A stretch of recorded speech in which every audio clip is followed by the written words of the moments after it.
Hey y'all, my name is Sarah and this is my Flosstube, Sarah Stitches.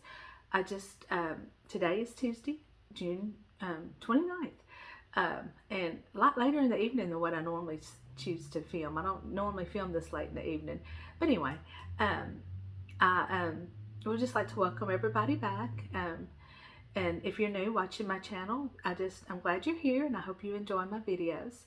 But anyway, it's been several weeks since I have filmed, and y'all really wish that I could just say, I've been on vacation or just just been busy, but that's not the case. For y'all that, I've got a lot of subscribers that have been with me from the very beginning and know my situation, and I've always asking about my mother, and have just been so supportive through this whole, just giving me so much encouragement and kind words through this journey that I took, but with her. But anyway, if you've watched my previous videos, you know that I put my mother in respite care to go with my daughter to do some wedding dress shopping. And unfortunately, while my mother was in respite, she took a turn for the worse and she passed away. It's been a very rough couple of weeks because it was not expected at this time. Now, my mother was 85 and she was in advanced stages of dementia, but was not prepared for it at this time.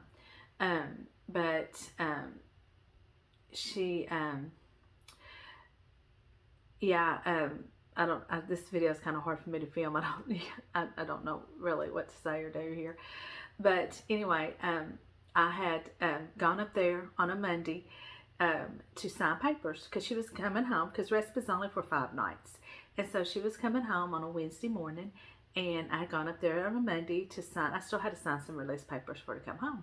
And everything was fine. Her aide had been there. I could not go see her because, and I've mentioned this on some previous videos, she was not vaccinated for COVID. Even though I am, she was not, but I still could not see her. But they had said she was fine. Her aide had been there because her hospice aide and her hospice nurse followed her to where she did respite. And the aide had just left and had cleaned her up, and she was sitting up kind of watching TV.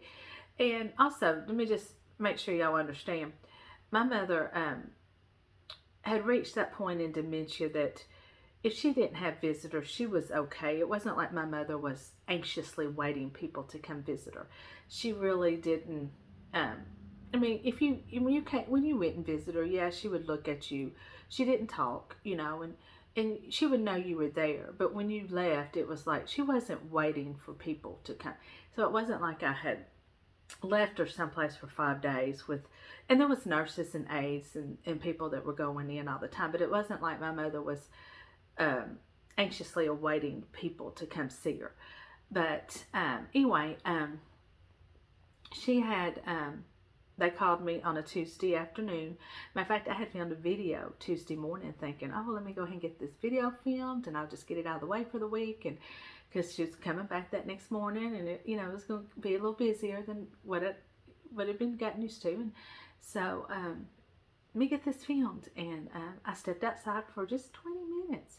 Not long at all. I left my phone on the kitchen counter, just stepped outside, I think, to talk to my husband about something. Came back in and everything changed.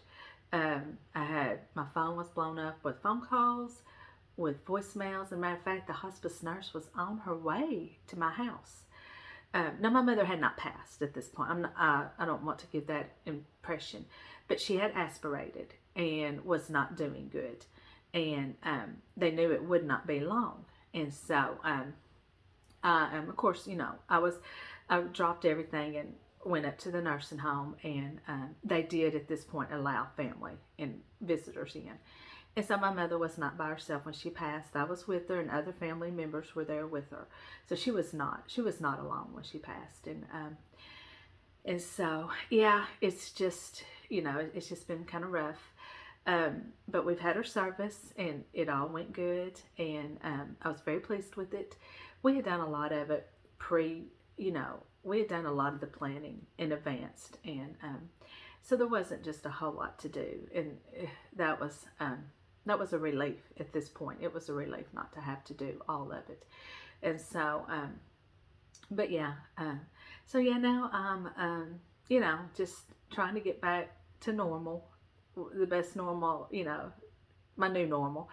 And at this point, I'm not going back to work. Me and my husband have discussed it because I've always worked. I've always worked outside the home until I quit my job about 2 years ago to take care of my mother. Because I took care of her, but I still worked, and it just got too much. So I had quit my job. But up until then, I had always worked outside the home. But we have decided for right now that I'm not going to go back to work right away. It's going to take a little bit of time for me, and get some things, just kind of see what's going to happen, basically. So anyway, during all that, I did not do a lot of stitching or reading, but since then I have started back on them, and I do have an FFO, and I've worked on a couple of whips. But before I move on any farther, because I filmed this video a couple times tonight, and I keep forgetting to talk about my giveaway I had. And I'm not experienced enough editor that with these videos that I can cut videos and insert new videos and things like that. I just can't do it.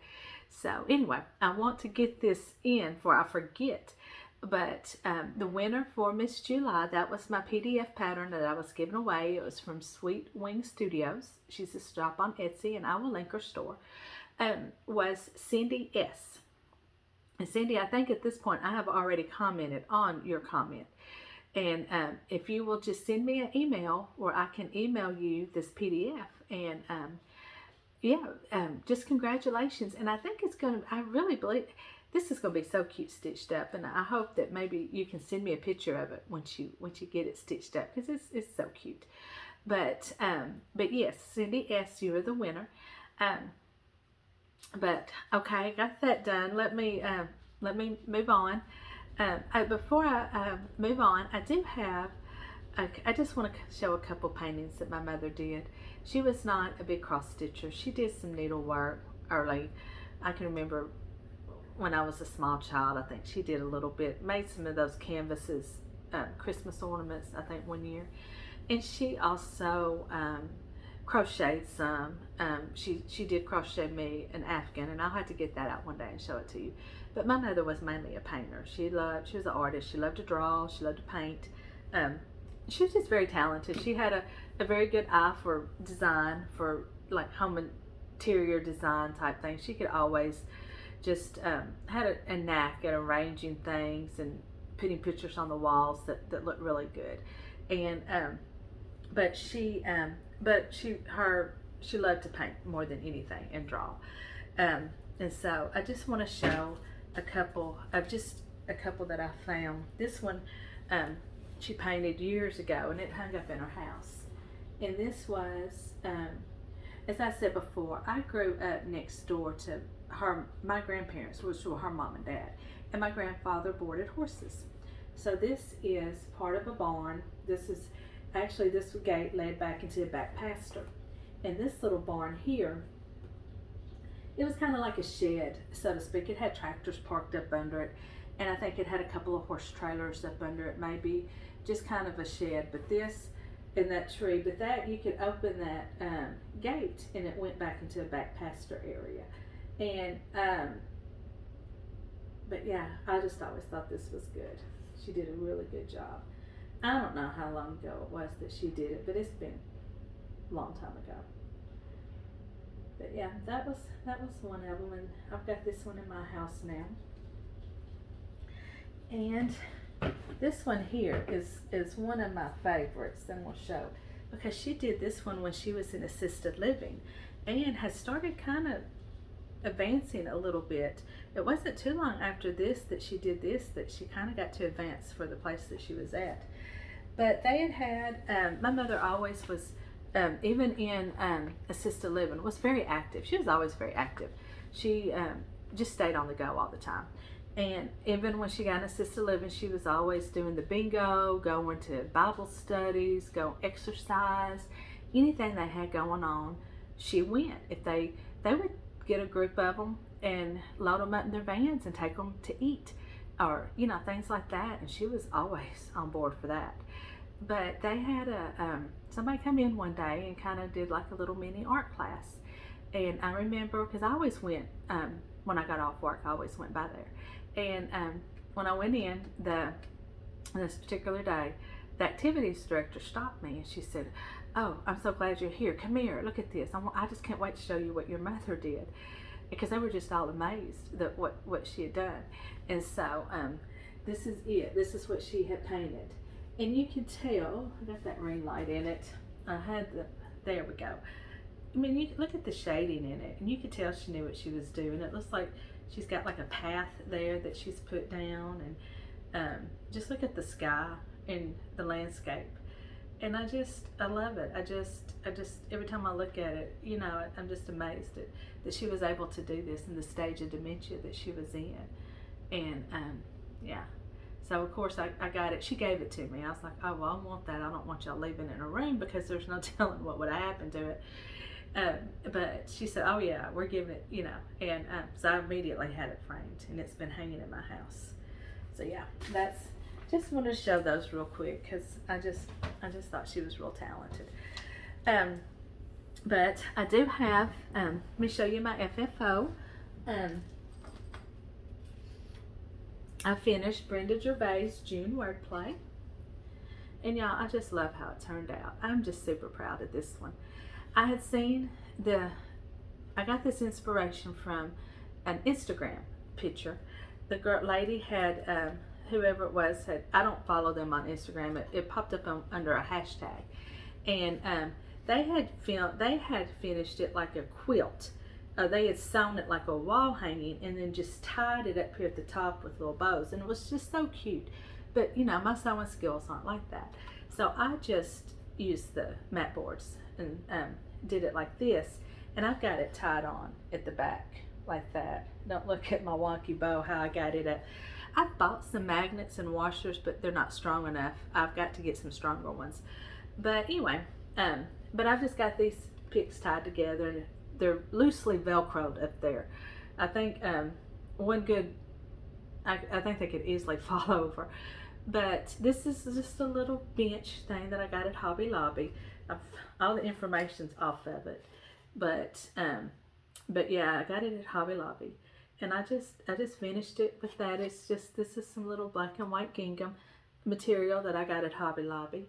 And just, I love it. And I'm so glad that I went back to the original colors because the pictures with these just don't do them justice.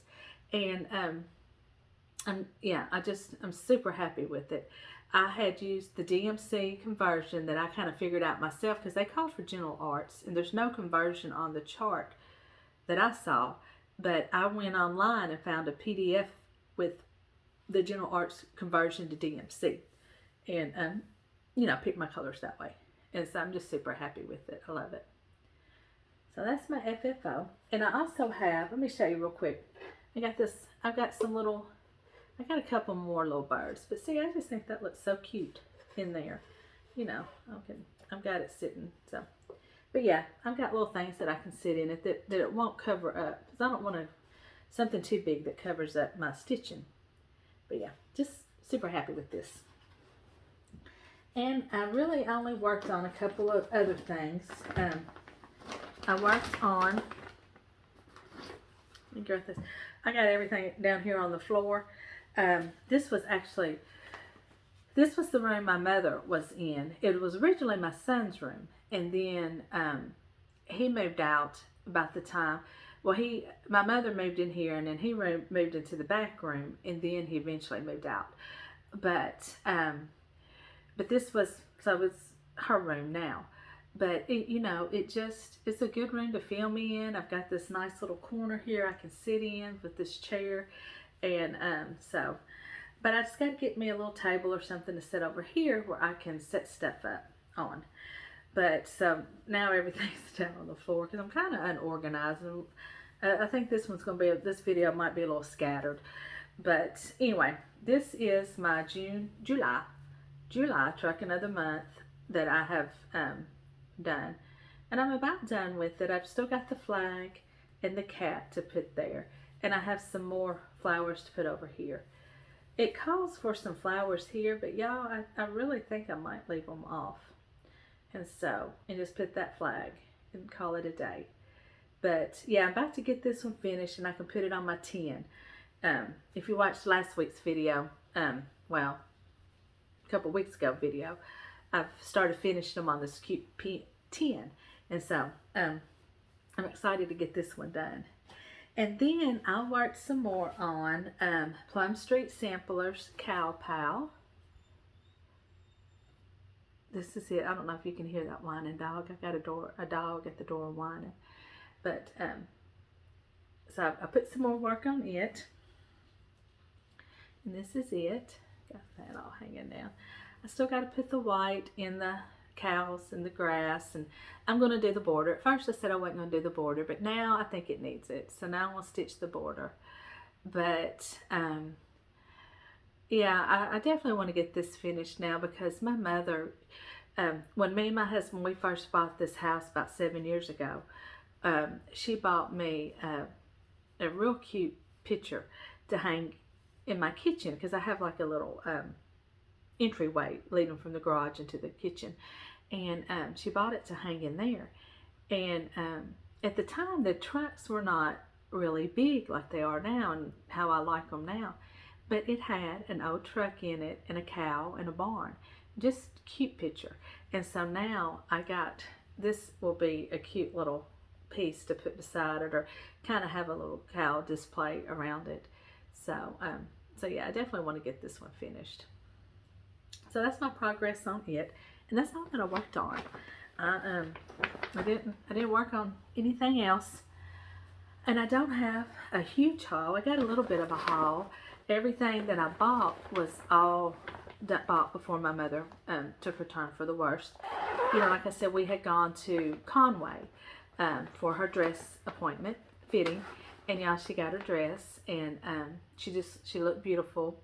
It's, you know, it's just been an emotional time. This month of June's been emotional for me.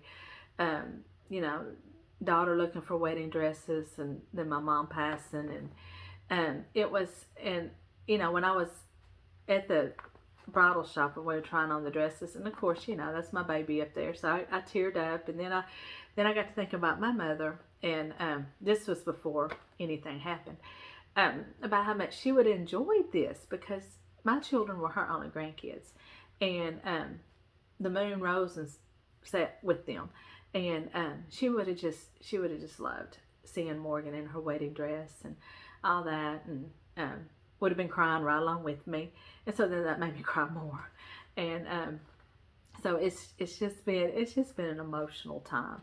But I'm sorry, I digress. But I did get, we went by, Conway has a needle workshop, and we went by it. Now my mother-in-law was with me, and she doesn't stitch, but we did go in there, and she enjoyed looking around. I didn't stay very long because it was time for the appointment. It was getting close to the appointment time, and I didn't want to bore her too long in there. But I did get, I do have some stuff right here. Where's my, oh, here it is. It's on 16 count Aida, and it's lamb's wool.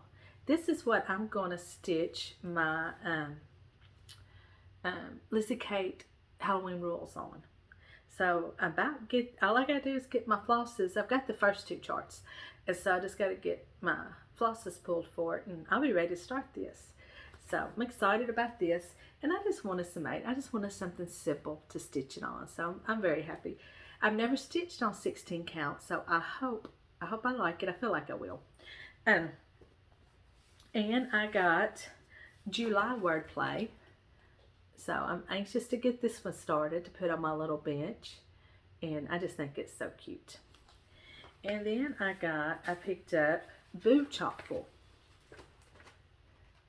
and they had a model stitch to this one, and I had been eyeing this chart at different places, but just never broke down and bought it. But when I saw the model stitch and saw how cute it was, I was like, yeah, I gotta get it. I'm gonna get it. So yeah, I love this one. And so that was my haul from the Stitcher's Garden.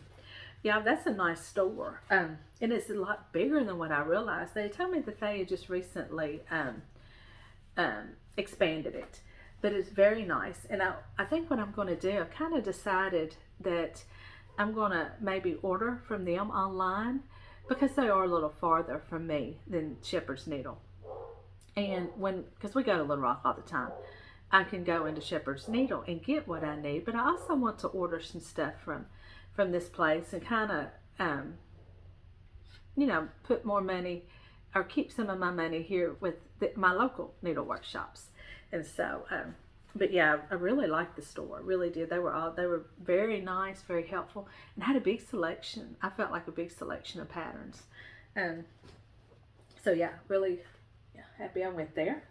And then, so that's, everything just fell.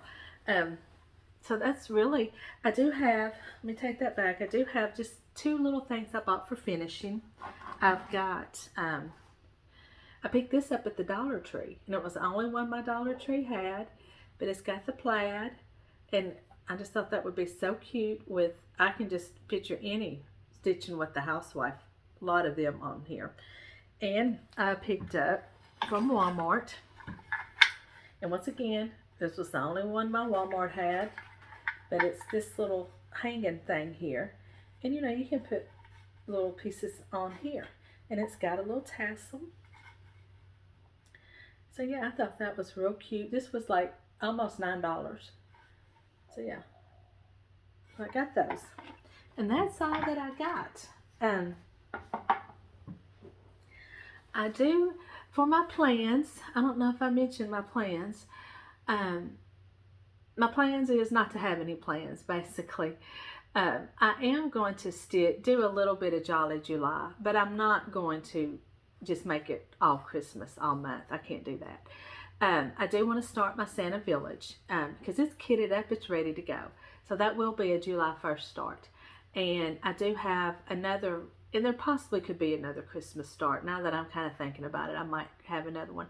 But I do have a Christmas chart that I've already started, and I haven't worked on it. It's my Prairie Schooler, I think it was twas the night before. And I haven't put any stitches in it for a while, so I really would like to make some progress on it. So I'm not going to do the summer camp anymore. I thought it was fun, and it's a great idea, but I just don't want to be tied down to anything right now. And I think for me right now, for the rest of the summer, just stitch what I want when I want, and I think I'll be happy with that.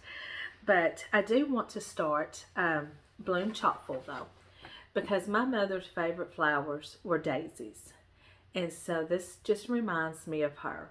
Now I'm not going to stitch it on the black fabric. I'm going to, I think, coffee tea dye some, and I'm hoping I think it'll be dark enough that this white will show.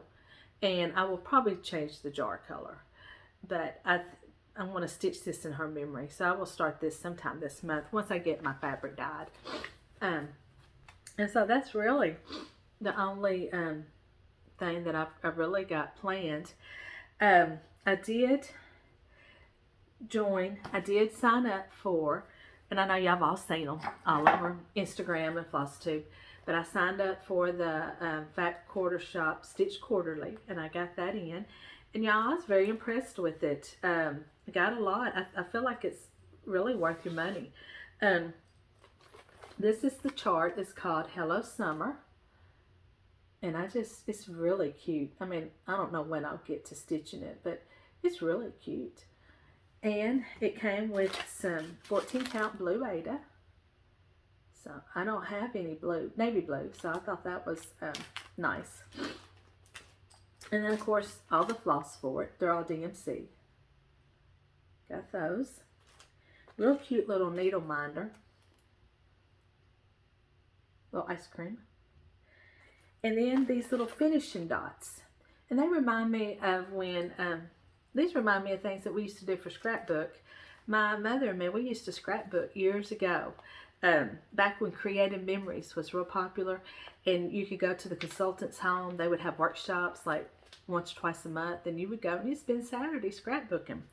And it's funny, y'all, because my mother had retired at this point, and I guess my kids were elementary. Yeah, they had to have been late elementary. And my daughter still likes to remind me, because my mother did my son's scrapbook, and I've been working on my daughter's. And so my daughter likes to remind me that how her Mimi finished her brothers, but I still have not got past first grade with hers. And so, but I also tell her, your Mimi was retired. I had a full-time job at the time and was running y'all all over the country wherever y'all needed to go. And so, so yeah, I got to get back on that. But these remind me of that because they're just like they're just like little double-sided sticky dots that we used to use with scrapbooking. But those are really neat for finishing because she was talking about how she showed how she used them in Kimberly Jolly on her Wednesday Flosstubes showed on the last one how that she uses them for how to use them.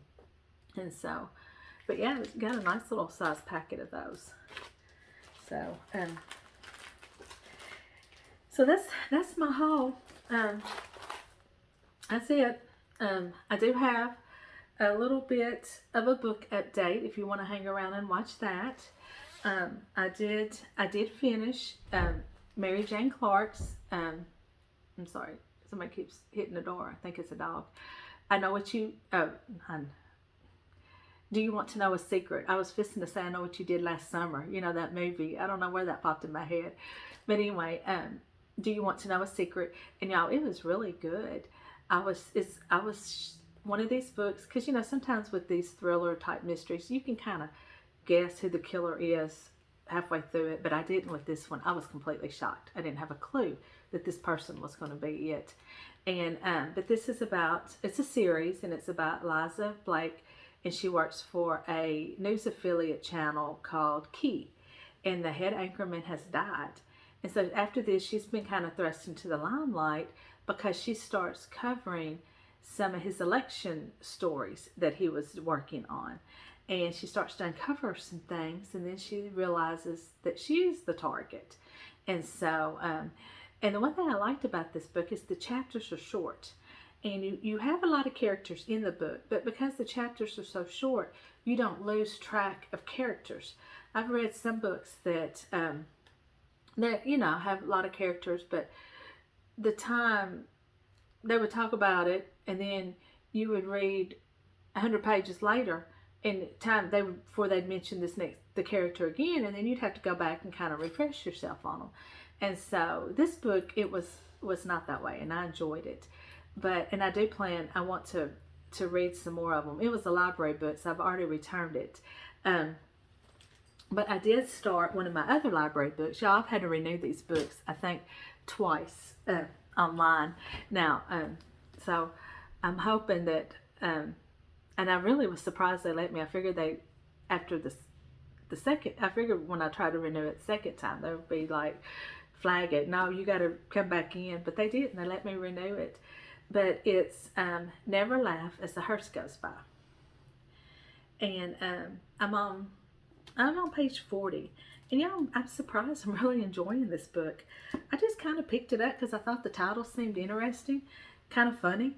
And but it's by Elizabeth J. Duncan is the author. And it's a cozy mystery. And it's called Spa owner and amateur sleuth Penny Branningham finds herself at a clerical conference at Gladstone's Library in North Wales. Also attending as a guest speaker is her boyfriend, Gareth Davis. He's a detective, and he's there to give a talk on theft prevention. But behind the ornate red sandstones of the most respectable of Victorian buildings, Penny encounters deception, blackmail, and murder. When the bishop's secretary dies, a suspicious case of food poisoning, Davis leads the investigation. And so that's how Penny gets involved in it, because her boyfriend's in the investigation. But it's been really good. And I thought, when I first started reading the book, I thought Penny was like a young girl. But she's not. She's my age. She's 50. And so, in her 50s.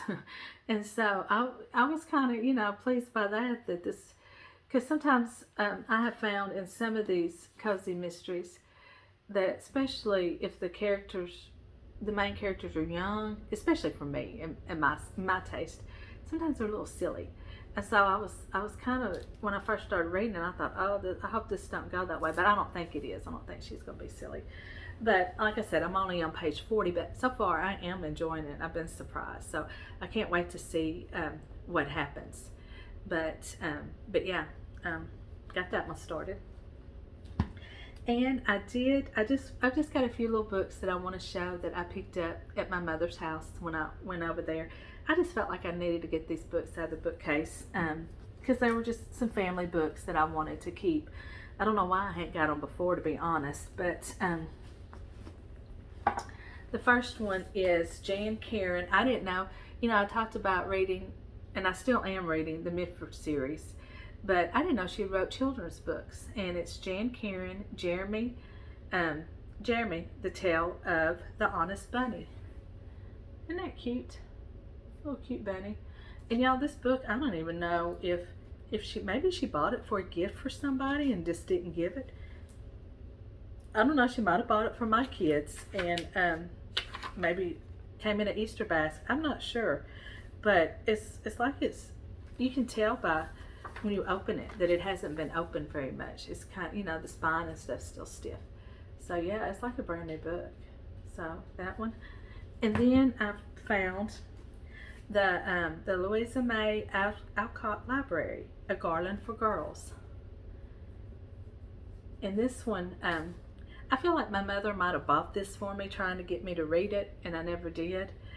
But it says here, the characters in these 7 delightful tales are patterned after real-life girls and boys. Interesting plots, surprise endings, and understanding of people make this collection of short stories a fascinating read from cover to cover. So I don't know, I thought that was interesting. I might have to try to read it. This copy was printed in 1979, but the original copyright was in 1887. So I don't know, I might have to read a couple stories in them and just see. But yeah, you can tell it's an older book. But I picked that one up. And then I picked up, I'll just show the one. My grandmother had bought me these books and back in 1980. And I think the one I saw, it was a Valentine's gift. And but yeah, these are how old these books are. She had got them at I feel like a local bookstore that we used to have at the time. $4.95 for this nice hardback cover. Hardback book. These are nice books, and but they're just little stories about this little family, little brothers and sisters. And there's several in the series. I think 4. I've got 3 of them, and I don't remember what they're about. I'm sure I read them because I used to love to read. And my grandmother was a big reader. I've mentioned that before. My mother was too, and I feel like I've read them. But they're definitely middle school books. Maybe a little younger. No, definitely middle school books or elementary age. I probably read them when I was in 3rd, 4th, 5th grade, something like that. But yeah, these are, I just thought the covers were really pretty, really and truly. That's what drew me to them. But here's another one of them. And this is the last one. An a la kind family. So yeah, I'm definitely going to keep these books and keep them on my shelf. So, but that's all the book. I've got more, and I'll pull them out later on. But I just thought those were kind of interesting. Y'all might like seeing them. But that's all I got today. I'm just hoping I remembered everything. I just hope everybody, I won't film again or talk to y'all before the 4th of July. So I hope everybody stays safe and has a good 4th. And I hope y'all are staying cool. I know there's lots of areas in the country that are experiencing like a heat wave that they've never had to experience before. And so I hope that ends soon. It's been hot here, but we're used to it here. It's just typical summer for us right now. But we do have, next week I was noticing that we might have the highs in the upper 80s, that's like a cool front for us coming through. Because normally, especially in July, August, it's not anything to have actual air temp at 95, 96, but then your heat index will be anywhere from 100 to 10 and 100 to 12, because it's the humidity here that is, and it just saps you. You just don't have any energy. It just wears you out. And yeah, you know it's bad when the dogs don't even want to stay outside. They're eager to come right back in after they got to the bathroom. So, but I do hope that everybody's staying cool, especially those areas that are not used to this heat and are experiencing it. So I do hope that y'all are staying cool and that you will get some relief soon. But I hope everybody has a great week, and I will see you next week.